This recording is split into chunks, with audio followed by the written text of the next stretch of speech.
Everybody. So this time we have live from New Zealand. So today our topic is burnout and women's health. Okay, so I'm just gonna, yes, and then I am Ange or Anjali, your host. And then I am, yeah, just hang on, I'm waving to Mignon. I am health and wellness coach. And today we have very special guest, Mignon, and who is our burnout coach. Well, she is, yeah, okay, I'm going to read it properly, okay, what she does. So we have an amazing guest, Mignon, to take us through what are the symptoms and ways to take care of the burnout, okay, from the burnout. And we all know that, most of us are, we're going through burnout at some point of our life. So, and she specializes in this topic, okay. So, talking more about Mignon, okay, I'm just going to, and thank you everyone for coming. Thank you so much. So, so what Mignon says is, my mission extends beyond personal development. Hello, I'm just Hello. introducing you. Cool, thank you. Yes. So I'm just reading your mission, the mission that from Okay. the from your bio. Yes, from your. So I specialize in helping individuals recover from burnout and avoid its insidious grasp. I understand the toll burnout can take, having experienced it myself. I know the importance of setting healthy boundaries, managing stress, and finding the balance between your personal and professional life. Don't we all need that, hey? Yes. Utilizing the latest groundbreaking coaching methodology, I bring I bring latest in research backed techniques to the table. So that is what we exactly need today. And thank you so much for coming here. And we appreciate your time. And yes, and my rushing, trying to get in a hotel and at the airport because it's Easter holiday. So the traffic was, crazy. So yes, Yeah, but we made it. So you that's did. amazing. All Yeah, right. So, and thank you for having me. no, thank you for coming. And, and because you specialize in this, topic, so I thought, well, who else is better person going to be to talk on this? So before we start, I wanted to say, so this topic is, before we start the conversation, Mhm. this is not for advice for a specific person but just for as a educational and awareness purposes. But if you need a support or help from the expert, maybe you can reach out to Mignon self, and then yes. So, and we have Q&A at the end, so you can always ask, yeah, Minion. Well, Stacy is there. Stacy is waving and smiley face, and Jules says hello. And thank you everyone for coming. Yeah, it's cool. Okay, so we will start from the. Did you want to add anything before we start? No, I think, yeah, you've pretty much covered it. It's just, yeah, it is, as you said, it's an important topic. Many people, particularly women, we take on a heavy load, Yes. and it can be very stressful. Um, and it's important to recognize that and then become aware and take those steps to try and care for ourselves. Because when we are healthy and happy, then Yes. we are better mums, better partners, better colleagues and business owners. Yeah. So yeah, Yes. Then we can make the difference in the community, yeah, right? that's it. So yeah, Yeah. I'm learning very hard way, but getting there. Yeah, So it's a growth process, and it's a process that we all go through time yes. and time again. So We learn different layers and new layers. So yes. Like I was watching a video today. So it's Caroline Brune. really, So she okay, put the post. It was like a brown water, and as she put in the tap, the water is filling uh, and filling as the water comes out of the cups, and it turns out the water start getting clearer, and clearer, and at the end I thought that was great. Yeah. Analogy, Yes. analogy. How do you say Yeah. it? Yeah. Yeah. And Analogy. Well done. yes, yeah. All right. Okay, let's start our first question. So, how does burnout affect physical health in women, and what are some common symptoms or health concerns associated with burnout with this? Yeah, sure. So I actually have some notes here because there's a lot of key points that I Yes. wanted to make sure. So if I'm looking down, I'm just checking my notes to make sure I cover everything. No, okay. So the physical symptoms, some of the most common ones we'll start to experience, particularly in the early stages, are chronic fatigue and Mm, things like insomnia, disturbed sleep, yeah, either because we're going to bed later, getting up earlier because we feel that yeah. pressure to do a lot of work, but we can also Yes. just have disturbed sleep. Mm, And it can be very easy when we're feeling fatigued to think, oh, it's just because I'm not sleeping. mm-hmm. And that is obviously a big contributor, but it can also be if we're having trouble with anxiety and Mm-hmm. just that a lot of emotional distress or Yeah. stress, that is also very fatiguing. We may Mm, not be eating mm, properly. That's depleting mm, our physical energy. We also tend to hold a lot of tension when we're under stress. mm. So, and we may not notice it, Yes. um, but our body will, because we're sort of in a semi fight or flight response, and Yes. it's called self Mm, armoring, and we sort of mm, pull ourselves in. mm. That can lead to things like headaches and aches and pains throughout our Mm, body that have no apparent reason. It's just yes. the muscles are tight like this. Mm, We can also start to have trouble with things like digestive problems mm, yes. because of that. A lot of us will hold that tension Yeah. in our stomach area and our solar Mm, plexus and gut. yeah. For women in particular, um, our hormones get affected. Mm, So that okay. can then lead to things like imbalance in our menstrual cycles Mm, or fertility issues. yes. And then if we don't recognize these symptoms or don't act on them, and we find ourselves in that perpetual chronic stress state, our bodies are Mm, being flooded with stress hormones mm, perpetually. This can lead to more long-term health issues, yeah. issues with our immune system, so getting more coughs and colds and sicknesses, as well Yeah. as things more serious like cardiovascular disease and diabetes, those sorts of things. So it is important to sort of take note of these Yeah. symptoms. And if we're not sure, maybe go to the GP, just have it checked out, Yeah. because we always want to make sure there isn't some other underlying condition Yes. that we're not aware of. And if everything comes back clear, then it's Yeah. okay, well, let's look at our stress Mm, load. What are we doing? our How are we doing daily it? Where are we lifestyle sitting? and yes, habits and Yeah, things like that. that's Okay. it. Yeah, yeah. So what was that? So when I went to Nepal, Mm-hmm. so I had a period twice a month, two times, and I was Oh, like, wow. wow, what happened? And I'm like, obviously there is so much the emotional, cost like roller coaster going happening, Yeah. and without realizing because you're on the go on the go the whole time, and without realizing Mm-hmm. I'm stressing my body. Yeah. Yes, and it was very interesting. But yeah, like a hormone, the cycle, like you mentioned earlier, so that Yeah. makes sense. Right? Yeah, and there Mm, would have also, with that being other physical stresses, mm, it's spending time in planes, so high altitude, that has an effect on yes. our body, Mm, causes a form of stress, a change in diet, a change just in mm, general atmosphere, like you went from the southern hemisphere to the northern hemisphere. All yes. of these things affect us in little ways Mm, and are compounding. yeah. If you don't know, you wouldn't know.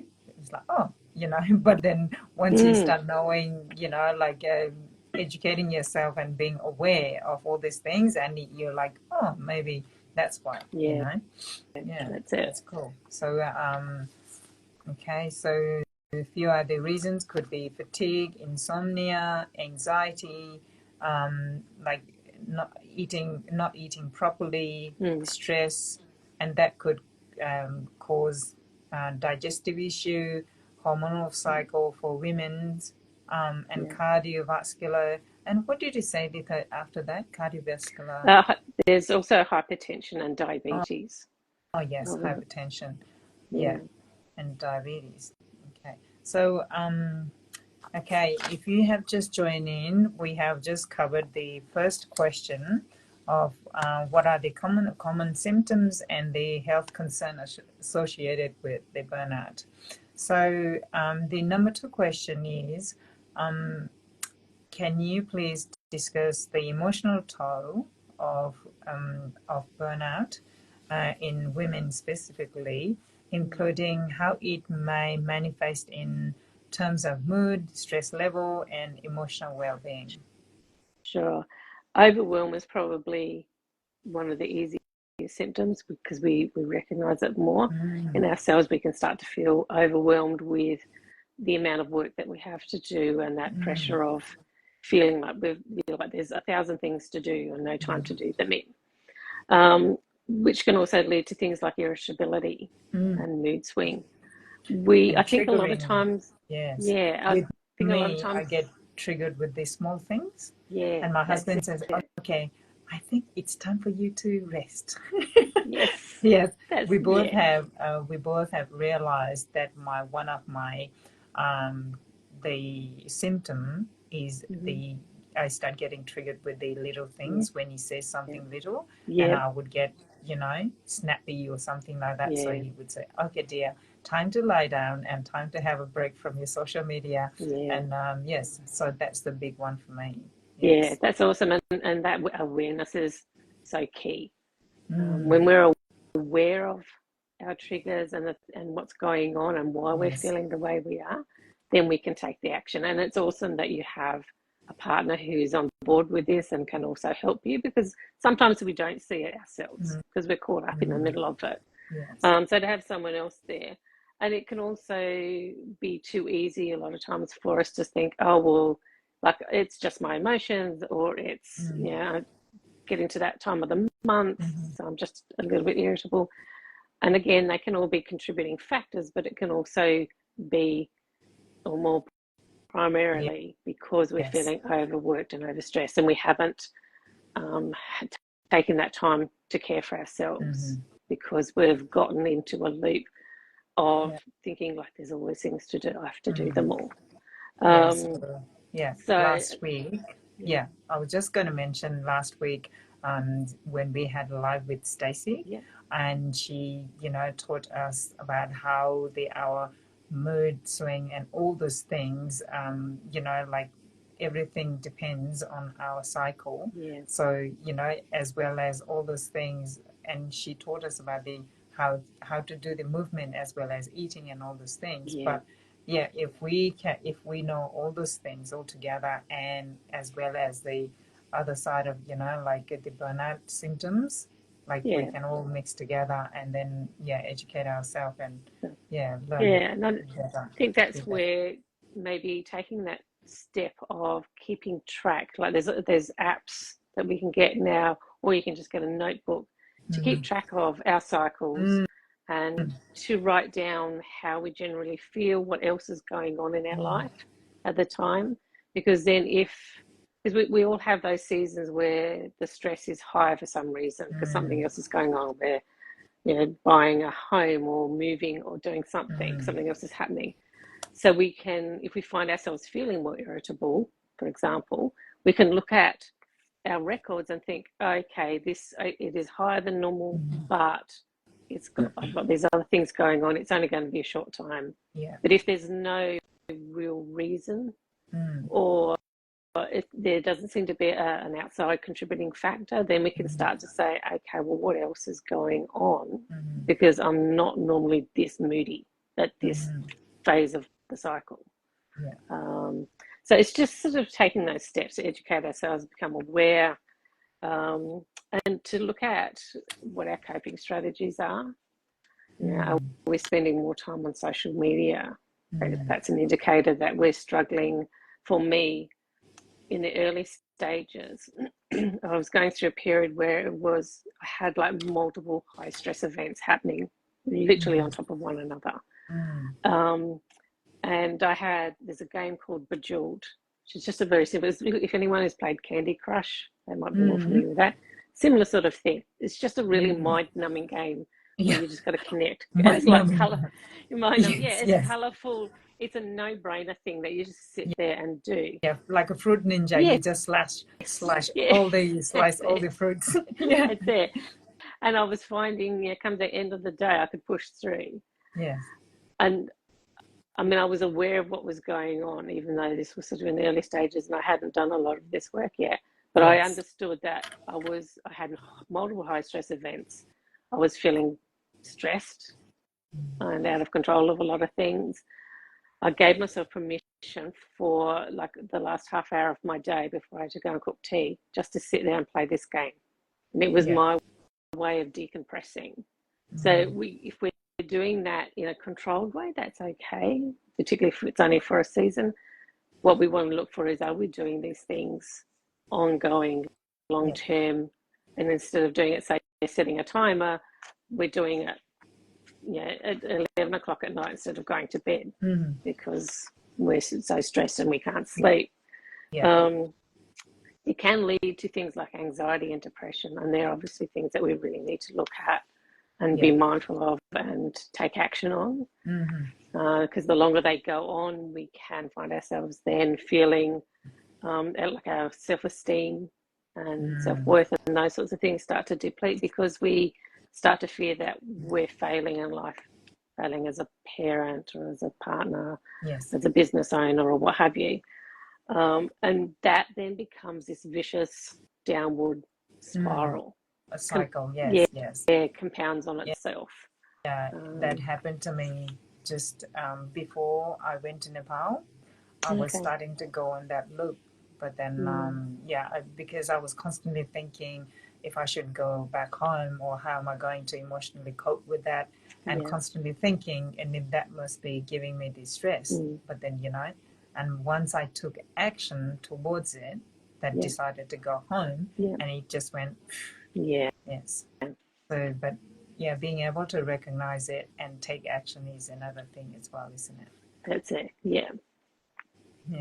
Okay. So if you have just come in, we have just covered two topics, two questions. So first one is the effect of physical burnout in physical health in women and the symptoms. And the number two is emotional toll of burnout, and then how it manifests in our body, like mood or stress levels or emotional well-being.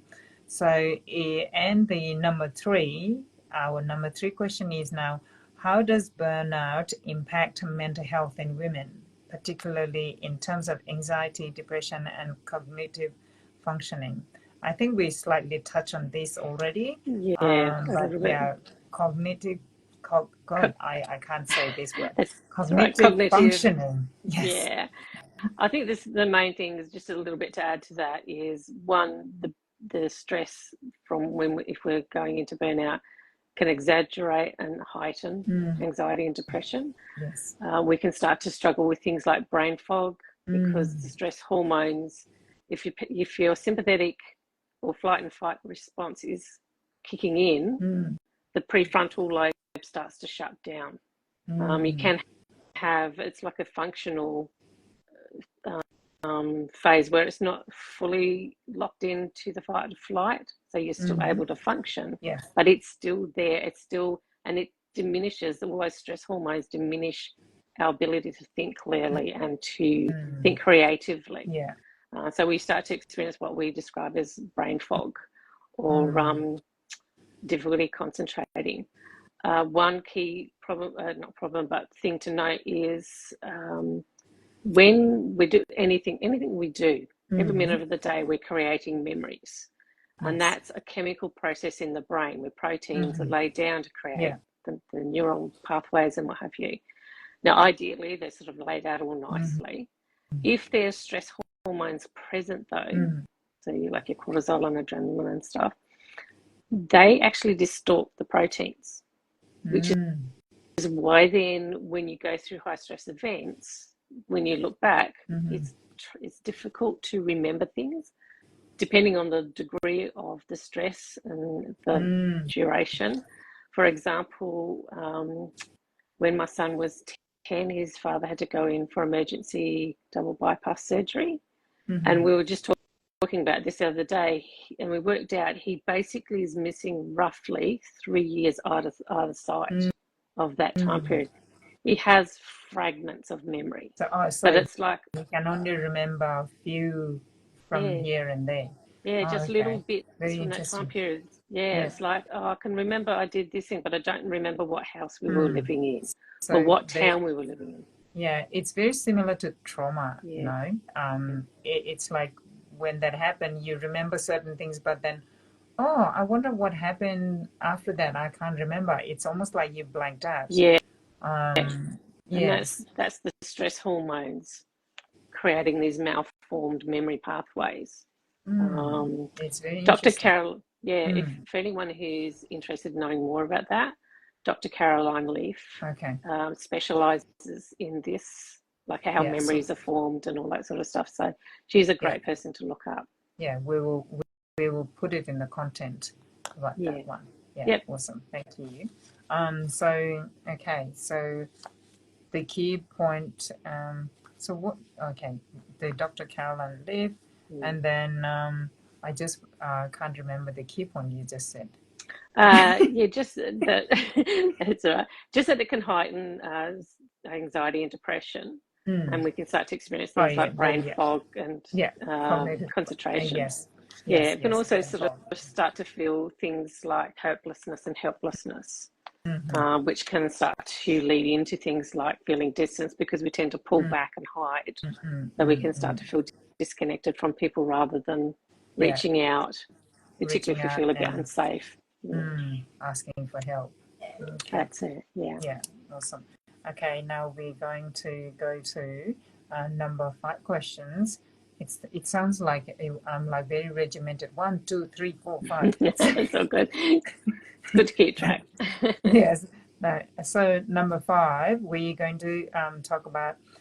Okay, this is another very important thing: how burnout affects women's productivity levels, and what are some ways to manage work-related stress effectively. Because we're all trying to be very productive every day, right? And but when we all know when we are burnt out, we don't want to look at the work for months, right?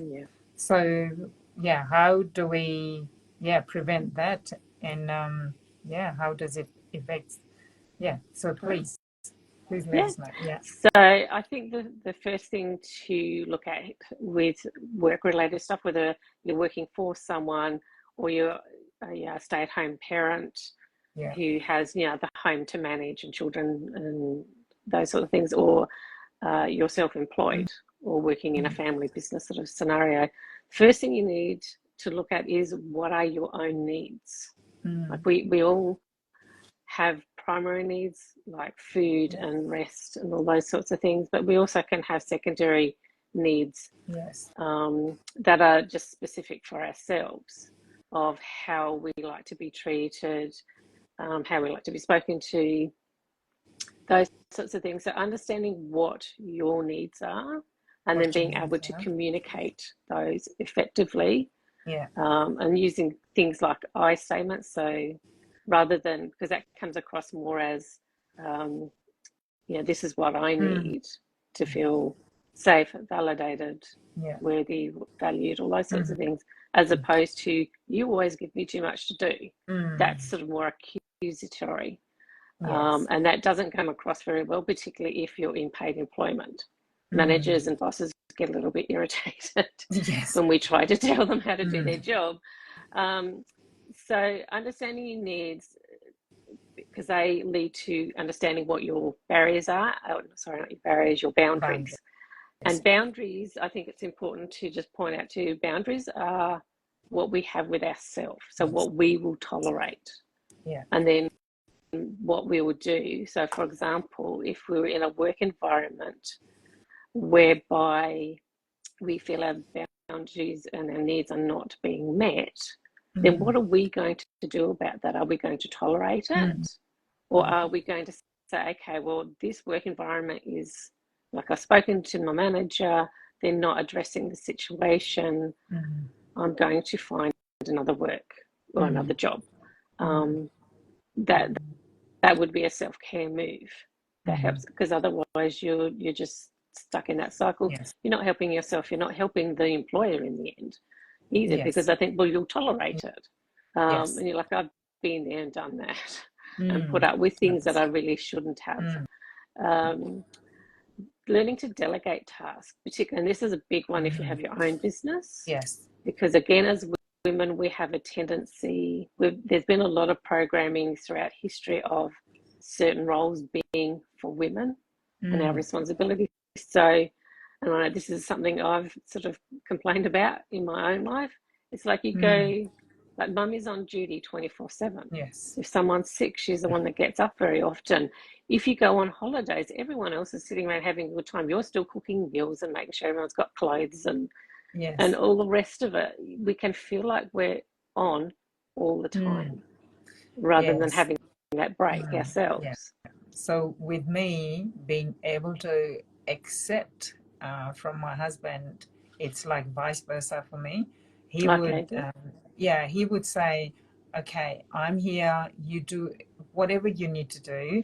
Don't worry about the children or washing or anything. But then I felt less of it, because I've been doing this for so long, and being able to accept that and run with it was another challenging for me. It can because be. I'm like, and I'm like, oh, am I'm not a good mom because I'm not cooking anymore, or I'm not, my husband is doing everything for the kids, and and I felt that. And now slowly, finally, I've started to embrace that, and then let him do the work, and then not feel any less, and then share the work. And the communication has been a big and communication and setting boundaries. With me, for him it's like, Ange, you do it, but for me, being able to say, okay, so how much, to be able to express to him that I can go this far, but not being able to, but anyway, that's my story. No, that's actually a really good point, because that can be a very big thing. If you do have a partner who is willing to pick up all those tasks, again, traditionally and sort of culturally, many of us are being trained or conditioned to believe that it is our role to do all of these things, the food and to look after the children and the washing and the ironing, those types of jobs, where we don't have to. If we've got someone else, either a partner who will do it, or we can pay someone to come in and do it. Yes. It doesn't make us any less of a mother or a wife or what have you. It's because, and one way I've heard someone describe this is, particularly when you have your own business or you have a career, to look at the value of, like, so you're going to say do the ironing, it might take you an hour. Well, how much would you earn in your business or in your employment in that hour? And how much would you pay someone to do that? Like, if you had to employ, or if you chose to employ someone, it can come down to your time is better spent earning that money, and then paying someone else to do the other tasks, like the housekeeping or what have you. Firstly, you're employing somebody else, so you're sharing the wealth, and that's an awesome job, because that's the job that some people love doing. I met a lady once who would literally pull freshly clean ironed clothes out of her wardrobe just so she could iron them. She loved ironing so much. So I mean, we all have our things that we love to do. So why push ourselves to do them if someone else is there willing and able and would love to do that? And we can help, and we can be productive in something else, other way. But it doesn't make us any less of a mother or a wife when we're doing that. It's just a mind shift. Yes. So we just have to learn to flip that mindset, and Yeah, being able to accept the help yeah, is that's another it. thing, isn't it? Yeah, Yeah. yeah, that's huge, Oh, man. yes. Well, yeah, I struggled a fair bit. That's why I wanted to bring up that point. Thank Yeah, you. yeah, yeah, Yes. yeah, Yeah, and now Claire's here. And if if anyone struggles with the, what do you have a term for that? Like when the partners do the having the boundaries, the sorry, I'm still in my traveling mode. It's my yeah. brain That's is all not right. functioning that well. But anyway, so we'll go to our go to our another question. So Yeah, how does the burnout impacts relationship, like friendship or family dynamics? The yeah. burnout, yeah. I think mainly because, as we sort of mentioned before, when you've got those stress hormones kicking in, and our nervous system is starting to kick into Mm-hmm. the fight and fright, flight and fright response, or whatever it's called. Flight and fright. Getting that's Okay. it. I don't think that's quite right, but we know what we're talking about. Um, Yes. uh, we tend to get more irritable. Mm-hmm. We can tend to start to pull back and isolate Mm-hmm. our communication because, as I said, the frontal lobe starts to go offline, so we're not thinking as clearly. Mm. We can become a bit more reactive to Yes. things that would not normally bother Mm. us. But Yeah. because there's an analogy called the forks analogy, Mm-hmm. and it's basically talking about, like, if you imagine like someone stabbed a fork into you, Mm. it would hurt. So that Yeah. creates a level of pain. Mm. When we go through our day, we collect these forks, Mm. metaphorically. Yeah. And they can be little things like you spill coffee on your shirt before you go to work, so you've got to change. That creates a little bit of stress. Mm. You run into traffic, like all through the day, you have these little irritations, Mm. and it's these metaphorical forks building up that are Mm. causing a small amount of pain. Yeah. And at the end of the day, you can get home and discover you're just out of room for any more forks. And someone just says Mm. some little incidental Oh, thing and you and lose then it. Yeah. yes. It just Yes. explodes everywhere, not for any reason. It's just you have capped out on your Yes. stress It level. just piled up. Yes. Yeah. Your So body especially had when we're enough. unaware of that. Mm. So that obviously impacts on relationships Mm. if we're not aware of that. And Yes. if our partners or our family members or co-workers are not aware of what's going on. Mm. A really great example of this, I think, I worked in retail a few years ago, and I was initially, when I started, I was filling in for a lady who was off sick. She'd had an injury. And Mm. when she came back, I knew it was in her hip area. And because I've Mm. got family members who are in nursing, I knew injuries in the hip area, Mm. one of those places that are a bit problematic. There's a lot of pain associated because hips are very weight bearing. Mm. And so when she came back to work and we were working together, and she'd be a little bit snippy Mm. because I knew she'd had this Mm. injury. In my mind, I'm Mm. thinking, oh, I wonder, it's 2 o'clock in the afternoon. She's been on her feet since 8 o'clock or something. Mm. She might be in pain. How can I make her day better? So I would Mm. try, like, to make things Go a better. little bit further. Yeah. Yes. Mm. Um, we ended up getting along really well to the point where I was put on a lot of shifts with her because I was one of Mm. the few people who could work with her. Mm. And someone one day made some comment, sort of a bit of a snarky comment about her being very cranky all the time. And I thought, oh, I Mm. just thought that was because she'd had this injury and maybe she was in Mm. pain. This other person turned to me and said, oh, no, she's always like that, even before. And I'm like, wow, that was a really precious lesson because, okay, for whatever reason, she was a little bit of a cranky pants. Mm. But because I assumed and I didn't take her aggravation personally and assumed it was Mm. coming from Mm. something else like pain, I went out of my way to try and be nice to her. Mm. And the reward to that was she was nice back. Mm. That works when we understand what's going Mm. on. Had I Mm. not known that, had I just thought, oh, well, she's away on holidays and she comes back and like, yeah, she's a bit of a cranky pants, Mm. I would have perhaps had the same attitude as everyone else, so I don't really want to work with her. If we didn't have that mindset towards her, Yeah, you wouldn't have the empathy, and yes, then you would have had the similar issues like the rest of the people.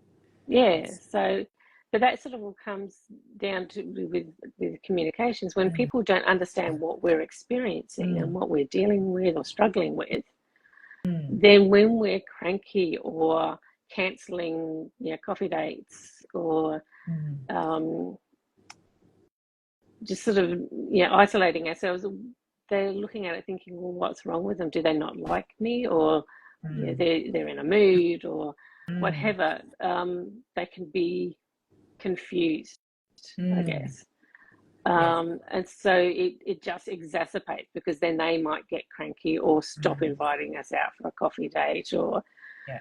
and then that compounds our situation of thinking, oh, these people don't like me, but I really need their help, but nobody's helping me. Yes. Mm, So it can, again, like that before, it's like that downward spiral of mm, compounding, one compounds on top of the other. So mm.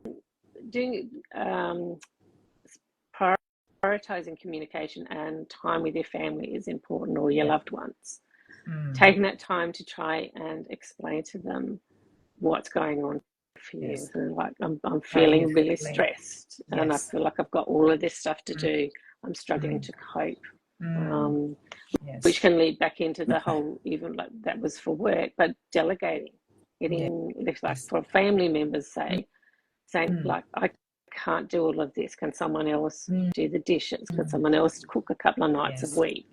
Mm. Or can Yeah. we do takeaway? Yes, I started talking to my husband about the giving the jobs like cleaning bathroom and little things like, Mm, or tidying a mm, bedroom to kids. They can yeah, do those kind of things instead of us trying to tidy up when the guests are coming, yeah, being frantic about tidying up bathroom and all these things. If the kids, they might not do 100%, mm, but just getting into that habit of doing it yeah, every week, and that is just going to make it a little bit, instead of looking like a trash, it will be better. But yeah, at least getting them into habit, and like sharing the load yeah, is so much better. yeah. Yes. Yeah. So And I think that's key, what you just pointed out too a minute ago, about they will do it differently.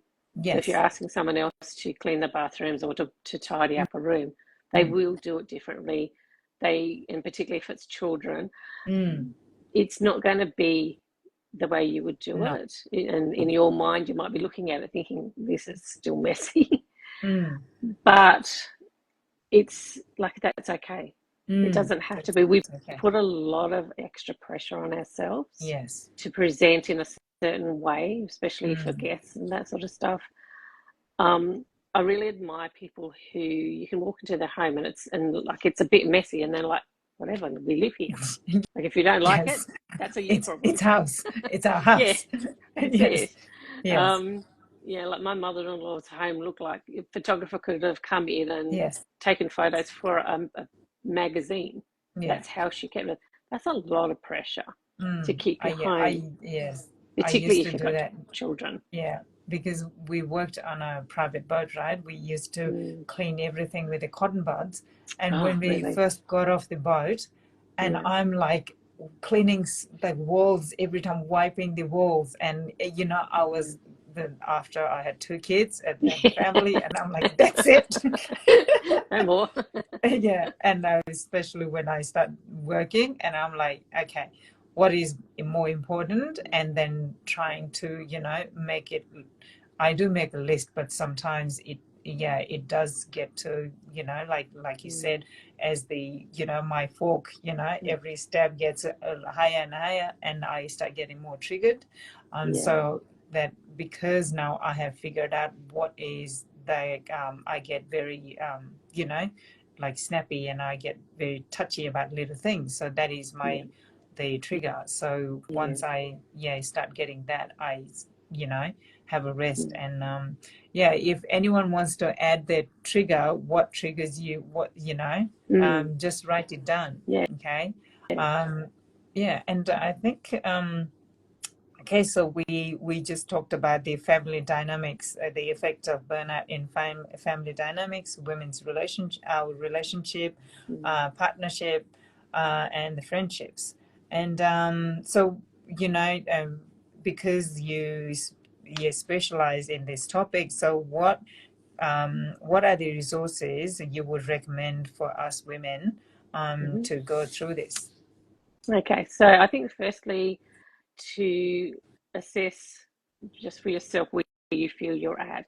If you Mm, feel you're just feeling a bit stressed and overwhelmed and maybe heading down that path of burnout, mm, so it's still in the early stages, still fairly mild, yeah. try reaching out if you know you've got, and it's important to make sure they're safe, friends, family, partners, whatever, Mm, to or boss if it's a work situation, to talk to them, to share how you're feeling and yeah. ask for that help, and to try delegating tasks and all that sort of stuff. If you don't feel you have people in your life that are safe, then going to someone like a life coach is a great Mm, idea, because they will provide mm, that safe space for you to offload, to share, yeah. as well as help you sort through where your pain points are, Mm, and mm, help you formulate a plan to get things back into a better system, how to prioritize what is truly important, like we were talking about before. The mhm, housework is nice to have your house all nice, but at the end mm, of the day, communication and time with your family is yeah. a higher priority. Housework Yes. is very much a much lower Mm, priority. We can mm, survive in a messy house, yeah. so long as it's Yeah. safe and Yeah. there's not rotting Yes. food everywhere. Mhm. Um, so early stages, safe friends, family, employees, or a life coach is a great place to go. If you feel it's more severe, so you're struggling with anxiety, depression, those things, you're much further down the road of burnout. You either have burnt out or you feel like you're on the verge of burning out. You probably need something more, sort of on the professional level. So I would suggest, particularly for here in Australia, if you go to your GP, they have an assessment. It's just a one Mhm. page. It's got about, I think, 15-ish questions on it that you go through and you answer. And the goal is to assess your anxiety and depression levels. Yeah. And then from there, they can recommend, if your levels are beyond a certain Mm, point, help you find, say, a yeah. therapist to work with you. Uh, you can also, because I know they can be a little bit expensive, so it can be a bit difficult from the affordability perspective. Mm, You can get in Australia called, I think it's called a healthcare plan, where the okay. government will subsidise the Yeah. fees. Um, I think it was about six. I think during COVID they did increase it, but I assume it's probably gone back down to either 6 or 10. I think for mental health it's about 10, Uh, but you have to okay. check with your GP on that. The Mm, other options, and again, this is to you talk with your GP over. For example, if your anxiety is getting to the point where you're having difficulty functioning, then mm, you may need to look at something like some sort of medication temporarily until you mm, can get these other areas yeah. sorted and assessed, and talk with a therapist and what have you, Mm, as well as check your general health, because as we said before, it's been going on for a long time. Other mm, things like our hormones, our gut health, mm, heart health, these can all yeah. be impacted. Mm, Um, and also doing other things like going to finding activities for yourself. Movement is really great mm, for managing stress. mm, If you feel it in your body, I can sort of feel it. I started initially, I feel it in my stomach, but then mm, I can feel it all through my arms and legs. And that's because the stress hormones are there to help you run or fight, mm, because it's designed to be a temporary thing. mm, When we're not in that situation where we're fighting or fleeing, we need to find another way to burn off those stress hormones. mm, So okay. Mm, activity or mm, exercise, movement of some mm, sort, excuse me, it doesn't have to be like, we don't have to spend money to go to a gym. It could be a 5-minute walk, just a brisk walk. If you've got a trampoline, maybe go and jump on the trampoline for a little bit. You just need to get your blood pumping and your heart pumping to burn off that stress hormone. The other things that are really good is things like breath work can help bring your nervous system down, and yoga, because as I said before, we hold that tension in our muscles. So the stretching, anything that sort of stretches the muscles out is going to help alleviate that, as well as sleep, get a good quality sleep, and good quality food, because while we're sleeping, that's our repair cycle, and we need the good nutrition so that body has the building blocks to repair and minimize any damage that might be going on. So that would be the main reasons. I also do have a PDF at the moment that I've just made. That's just a general guide for anyone who maybe is concerned. They can reach out to me. I normally only have these things free for a month, but I'll make this one free sort of indefinitely for anyone who sees this video at a later date. They can reach out to me for a free copy, just to give them that more in-depth information. Yes, very kind of you. Thank you. Yes, if anyone needs support from Mignon, and please reach out to her directly, and they can DM you straight, or go to website Mignon Joy Coaching, right? Yes, it's just mignonjoy.com. mignonjoy.com, sorry. Yeah. Okay. The link's on the bio. So if anyone has a question, Mignon would love to answer you. Yes, and so Mignon, please let us know where people can find you, and and if anything specific or special happening, like you have already offered us the free PDF, for our viewers. That was very kind of you. Anything else you wanted to add in? As I said, the PDF. So just reach out, DM me, or go to the website and send me a message. I'm here on Instagram under Mignon Joy Coaching. It'll be linked here anyway, so you can grab that. On Facebook, I do have a business account, which is also Mignon Joy Coaching. But I at the moment, I'm primarily on my profile, which is just Mignon Joy. So again, you can, I'd love to hook up with anyone there, or through the DMs. And then the website, there's lots of information on there. I usually have as I said, a free PDF of something this month. I think it was stress management? I can't remember. It's been posted for a little while. I think it might be the self-love one. Yes. We did what did we do? You mean the one we did at the catch-up? Anxiety. About the anxiety. Yeah, that's right. Yes, it's got the about the anxiety. Yeah. Ooh, I can think for a change. Today I'm like still a bit well. doozy. Yes.